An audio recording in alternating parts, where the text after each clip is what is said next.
یہ واقعہ ضلع اٹاوا کا ہے۔ اس وقت میں 5ویں جماعت میں پڑھتا تھا۔ وحید صاحب ہمارے پڑوسی تھے۔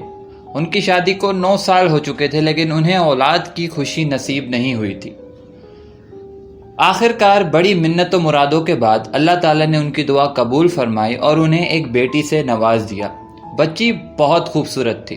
اس کا نام شکیلہ رکھا گیا۔ شکیلہ کے بعد ان کے ہاں کوئی بچہ نہ ہوا، اس لیے انہوں نے شکیلہ کو بڑے ناز و نام سے پالا۔ شکیلہ اپنے والدین ہی کی نہیں بلکہ خاندان کے ہر فرد کی آنکھ کا تارا تھی۔ اللہ تعالیٰ نے شکیلہ کو حسن کے ساتھ ساتھ ذہنی صلاحیتوں سے بھی نوازا تھا۔ تعلیم حاصل کرنے کے دوران اس نے ہر جماعت امتیازی نمبروں سے پاس بھی کی۔ جب اس نے میٹرک کر لیا تو والدین چاہتے تھے کہ اب اس کی شادی کر دی جائے، کیونکہ اس کے لیے ایک سے بڑھ کر ایک رشتے کا پیغام آ رہا تھا، مگر شکیلہ تعلیم کا سلسلہ جاری رکھنا چاہتی تھی۔ والدین نے اسے بہت سمجھایا کہ یہاں کوئی کالج وغیرہ نہیں ہے، مزید تعلیم کے لیے اسے کسی دوسرے شہر جانا ہوگا، جو کہ ممکن نہیں ہے، مگر شکیلہ نہ مانی تو والدین اس کی ضد کے آگے ہار ماننے پر مجبور ہو گئے اور شکیلہ کو قریبی شہر کے ہاسٹل میں رہنے اور تعلیم حاصل کرنے کے لیے اجازت دے دی، اور شکیلہ نے ایسا ہی کیا۔ شروع میں تو خود شکیلہ کا دل بھی والدین سے دور ہونے کی وجہ سے اداس رہا، لیکن آہستہ آہستہ ہاسٹل کی لڑکیوں سے دوستی ہو گئی اور اس کا دل لگ گیا۔ وحید صاحب اور بیگم وحیدہ اکثر ان سے ملنے آتے رہتے تھے۔ شکیلہ بھی 15 دن کے بعد ہاسٹل کی دوسری لڑکیوں کی طرح والدین سے ملنے کے لیے گھر جاتی رہتی تھی۔ ایک دن وحید صاحب کو ہاسٹل وارڈن کا فون ملا کہ وہ فوراً پہنچے۔ ان کی بیٹی شکیلہ کی طبیعت بہت خراب ہو گئی ہے۔ وحید صاحب اور ان کی بیگم حواس باختہ سے وہاں پہنچے اور ہاسٹل کے وارڈن سے ملے تو حقیقت حال جان کر ان کے پیروں تلے زمین نکل گئی۔ ایسا واقعہ تو ان کے خاندان میں پچھلی 7 پشتوں میں سننے میں نہیں آیا تھا۔ وارڈن نے بتایا کہ کل شام کو نہانے کے بعد شکیلہ گیلے بال سکھانے کے لیے دوسری لڑکیوں کے ساتھ لان میں چلی گئی تھی۔ تھوڑی دیر بعد نہ جانے اسے کیا ہوا کہ اس نے اپنے تمام کپڑے پھاڑ ڈالے اور دیوانے وار کہے لگانے لگی۔ جب لڑکیوں نے اس کو پکڑنے کی کوشش کی تو اس نے ان کو مارا پیٹا اور دھکے دیے۔ جب وہ ان کے قابو میں نہ آئی تو ایک لڑکی نے گھبرا کر مجھے اطلاع دی۔ میں نے جا کر دیکھا تو وہ نیم برہنہ حالت میں تھی اور اسے اپنا کوئی ہوش نہیں تھا۔ ہم بڑی مشکل سے اسے چادر میں لپیٹ کر کمرے میں لائے اور دوسرے کپڑے پہنائے، لیکن تھوڑی دیر بعد اس نے وہ بھی پھاڑ ڈالے۔ آ کر کمرے میں بند کر کے پھر اسے ہم نے کمرے میں بند کر کے آپ کو اطلاع دی۔ ایسا واقعہ ہم نے اپنی زندگی میں کبھی نہ سنا اور نہ دیکھا۔ آپ اسے کسی طرح گھر لے جائیں۔ شکیلہ کے والدین بہت پریشان تھے کہ جب اس کی یہ حالت ہے تو اسے کس طرح لے جائیں۔ آخر وہ ایک مسجد کے پیش امام کے پاس گئے اور تمام تفصیل سنائی۔ انہوں نے پانی دم کر کے ایک تعویذ دیا اور کہا کہ انشاءاللہ وہ راستے میں آپ کو پریشان نہیں کرے گی، بس اس سے زیادہ میرے پاس کچھ بھی نہیں ہے، میرے بس میں کچھ نہیں ہے۔ وحید صاحب اور ان کے بیگم نے شکیلہ کو پانی پلایا تو تعویذ ان کے گلے میں ڈال کر اللہ کا نام لیا اور سفر کے لیے تیار ہو گئے۔ خدا کا شکر ہے کہ راستہ آرام سے کٹ گیا اور وہ لوگ خیریت سے اپنے گھر پہنچ گئے۔ اب انہوں نے عاملوں اور علماء کا در پکڑ لیا اور التجا کی کہ ہماری جوان بیٹی کی یہ حالت ہے، خدا را کسی طرح اس کا علاج کریں یا پھر اللہ تعالیٰ سے دعا مانگے کہ وہ اسے اٹھا لے، ہم سے اس کی یہ حالت نہیں دیکھی جاتی۔ بہت سے لوگوں نے اپنی ہر ممکن کوشش کی لیکن وہ سب ناکام رہے۔ آخر کسی نے ایک عالم کا نام بتایا جو ان کے شہر میں تھوڑے سے فاصلے پر رہتے تھے۔ وحید صاحب وہاں پہنچے اور ان کے در کو اور ان کے آگے فریاد کرنے لگے، خدا کے لیے ہمیں اس مصیبت سے نجات دلا دے، جوان لڑکی کی یہ حالت ہم کس طرح برداشت کر سکتے ہیں، اس کی عزت و عصمت کی خاطر آپ کچھ کریں۔ وہ عالم صاحب جن اتارنے کے ماہر تھے، مگر وہ شکیلہ کو جن کے قبضے سے نجات دلانے کے لیے تیار نہ ہوئے، کیونکہ اس چکر میں وہ اپنی اولاد سے ہاتھ دھو بیٹھے تھے۔ اب ان کی اولاد میں صرف ایک 14-15 سالہ لڑکا ہی بچا تھا۔ انہوں نے حساب کر کے وحید صاحب کو بتایا کہ شکیلہ کی خوبصورتی اور لمبے بالوں پر ایک جن عاشق ہو گیا ہے۔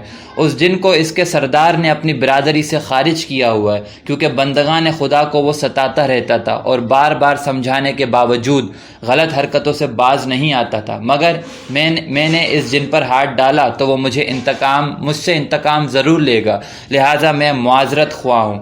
وحید صاحب بولے تو پھر اللہ میری بیٹی کو مار ڈالے تاکہ وہ سر عام تماشا نہ بنے۔ عالم صاحب کچھ دیر سوچتے رہے، پھر بولے میں نے آئندہ اس کاموں سے توبہ کر لی تھی، لیکن چونکہ یہ عزت دار لڑکی کا معاملہ ہے اس لیے میں یہ کام کرنے کو تیار ہوں، آگے جو اللہ کو منظور۔ عالم صاحب نے وحید صاحب کے ساتھ جانے کا ارادہ کیا، لیکن روانگی سے قبل انہوں نے کچھ پڑھ کر اپنے گھر کے گرد حصار قائم کر دیا۔ بیوی اور لڑکے کو سختی سے تاکید کی کہ میں جب تک واپس نہ آ جاؤں اس حصار سے باہر نہ نکلنا، چاہے کوئی کتنا ہی زور دے۔ یہ کہہ کر عالم صاحب وحید صاحب کے ساتھ ان کے گھر روانہ ہو گئے۔ عالم صاحب نے شکیلہ کے گھر پہنچ کر ایک کمرے کو صاف اور پاک کر کے سفید چادر بچھوائی اور سفید ہی گاؤ تکیے فرش پر رکھوا دیے۔ اس طرح انہوں نے ایک فرشی نشت بنوائی۔ اس کمرے میں ایک طرف پلنگ پر سفید چادر بچھا کر شکیلہ کو لٹا دیا، اسے بھی سفید ہی چادر اڑائی، پھر کچھ پڑھ کر اس پر دم کیا جس سے وہ نیم غنودگی میں آ گئی، ورنہ اس سے پہلے اس کا وہی حال تھا، وہ کپڑے پھاڑتی اور کہکہے لگاتے ہوئے گھر سے باہر نکل جاتی۔ اب عالم صاحب نے فرشی نشت سے الگ بیٹھ کر عمل شروع کیا۔ انہوں نے اپنے ساتھ ہی وحید صاحب اور ان کی بیگم کو بھی باوضو بٹھا لیا۔ پڑھنے کے عمل کے دوران کمرے کا بند دروازہ کھلنے اور کچھ غیر مرئی چیزوں کے فرش پر آ کر گاؤ تکیوں سے ٹیک لگا کر بیٹھنے کی آوازیں آئیں۔ وحید صاحب اور ان کی بیگم نے خود سنی، لیکن انہیں کچھ بھی نظر نہ آیا۔ کافی دیر عمل کرنے کے بعد عالم صاحب نے کسی سے مخاطب ہو کر کہا کہ میں نے انتہائی مجبور ہو کر یہ قدم اٹھایا ہے، ایک لڑکی کی عزت کا سوال ہے، آپ لوگ اجازت دے تو میں اس لڑکی سے بات کر لوں جس نے اس لڑکی کو اس حالت تک پہنچایا ہے۔ جنوں کے سردار نے اجازت دی تو عالم صاحب نے اپنی گردن ایک طرف موڑ کر کسی نظر نہ آنے والی ہستی کو مخاطب کیا کہ تم اس لڑکی کا پیچھا چھوڑ دو یا اس کو اپنے پاس اپنی دنیا میں لے جاؤ تاکہ یہ دنیا کی نظروں میں تماشا نہ بنے۔ تم لوگ تو انسانوں کی عزت کرتے ہو، پھر تم نے اس لڑکی کو اس حالت تک کیوں پہنچایا ہے؟ کیا تمہیں اس کی عزت پیاری نہیں؟ اچانک شکیلہ کے منہ سے ایک مردانہ آواز نکلی اور اس نے کہا کہ میں اس لڑکی کو نہ چھوڑ سکتا ہوں نہ اپنی دنیا میں لے جا سکتا ہوں، تم سے جو ہو سکتا ہے تم کر کے دیکھ لو۔ عالم صاحب نے دوبارہ ان کے سردار سے کہا آپ ہی اسے سمجھائیں۔ بار بار سمجھانے پر بھی شکیلہ کے منہ سے انکار ہی ہوا تو عالم صاحب بولے تم نے سن لیا نا، تمہارے والد اور موجود دوسرے لوگوں نے کیا کہا ہے؟ وہ کہتے ہیں کہ یہ نافرمان کہنا نہیں مان رہا، لہٰذا میں تمہیں جلا کر خاک کر دوں گا، یہ آخری موقع ہے تو اسے آزاد کر دو اور ورنہ خاک ہو جاؤ۔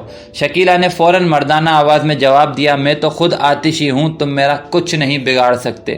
یہ سن کر عالم صاحب نے اپنا عمل تیز کر دیا اور آنکھیں بند کر کے منہ میں کچھ پڑھتے رہے، یہاں تک کہ شکیلہ چیخنے لگی اور کمرے میں کسی چیز کے جلنے کی بو آنے لگی۔ شکیلہ بار بار مردانہ آواز میں کہہ رہی تھی کہ میں جلا، مجھے بچاؤ، لیکن عالم صاحب نے اپنا عمل جاری رکھا، یہاں تک کہ وہ آوازیں آہستہ آہستہ ہوتے ہوتے بالکل ختم ہو گئی۔ اس کے ساتھ ہی وحید صاحب نے دیکھا کہ شکیلہ کے پلنگ کے نیچے ایک راکھ کا ڈھیر لگ چکا ہے۔ تھوڑی دیر بعد شکیلہ کو ہوش آ گیا اور وہ اپنی حالت کو دیکھ کر کچھ نہ سمجھتے ہوئے شرمندہ سی نظریں جھکائے چادر میں خود کو لپیٹے کمرے سے نکل کر دوسرے کمرے میں چلی گئی۔ والد صاحب اور ان کی بیگم کو بھی عالم صاحب نے جانے کا اشارہ کیا اور وہ لوگ بھی اٹھ کر چلے گئے۔ ان کے جاتے ہی کمرے میں ایک آواز گونجی، تم نے جسے جلا دیا میں اس کا چچا ہوں، میں نے تمہیں عمل کرنے کی اجازت نہیں دی تھی، تم نے میرے بھتیجے کو جلا کر خاک کر دیا ہے، تو اب دیکھو میں تمہارا کیا حشر کرتا ہوں۔ پھر کسی کے نزدیک سے گزرنے کی آواز آئی اور دروازہ کھل کر بند ہونے سے پتہ چل گیا کہ کوئی کمرے سے باہر گیا ہے۔ یہ دیکھ کر عالم صاحب گھبرا گئے اور فوراً اپنے گھر کی طرف روانہ ہوئے۔ روانہ ہوئے۔ ان کا دل دھڑک رہا تھا اور ایسا محسوس ہو رہا تھا کہ جب وہ گھر پہنچیں گے تو کوئی نہ کوئی بری خبر ان کی منتظر ہوگی۔ وہ جیسے ہی گھر کے نزدیک پہنچے تو انہوں نے اپنے گھر کے باہر لوگوں کا ازدحام دیکھا اور گھر کے اندر رونے پیٹنے کی آوازیں سنائی دی۔ وہ لوگوں کو ہٹاتے ہوئے جب گھر میں داخل ہوئے تو انہوں نے اپنے بیٹے کی کٹی ہوئی گردن دیکھی، جن کا چچا اپنا کام دکھا گیا تھا۔ وہ اپنے آخری لخت جگر کی کٹی ہوئی گردن دیکھ کر وہیں بیٹھ گئے۔ ان کی ٹانگوں میں اتنا دم نہیں تھا کہ وہ کھڑے ہو سکیں۔ انہوں نے بیٹی کی میت پر بین کرتے ہوئے بیوی سے پوچھا، نیک بخت، جب میں نے منع کیا تھا کہ حصار سے باہر نہ خود نکلنا اور نہ بیٹے کو نکلنے دینا تو تم نے اسے دروازے سے باہر کیوں جانے دیا؟ بیوی اپنا رونا دھونا بھول کر ان سے کہنے لگی کہ تم ہی نے دروازے پر اسے آواز دی تھی۔ میں نے منع کرنے پر اس نے کہا کہ ابا جی دروازے پر کھڑے ہیں اور مجھے بلا رہے ہیں، یہ کہہ کر وہ چلا گیا تھا۔ عالم صاحب غم اور صدمے سے سر پکڑ کر بیٹھ گئے، آسمان کی طرف شکوہ آمیز نظر اٹھا کر دیکھا اور بیٹے کے آخری سفر کی تیاری میں لگ گئے۔ ان کی شکل میں جن کا چچا آیا تھا اس نے لڑکے کو آواز دے کر عالم صاحب کے بنائے ہوئے حصار سے باہر نکالا اور ہلاک کر دیا۔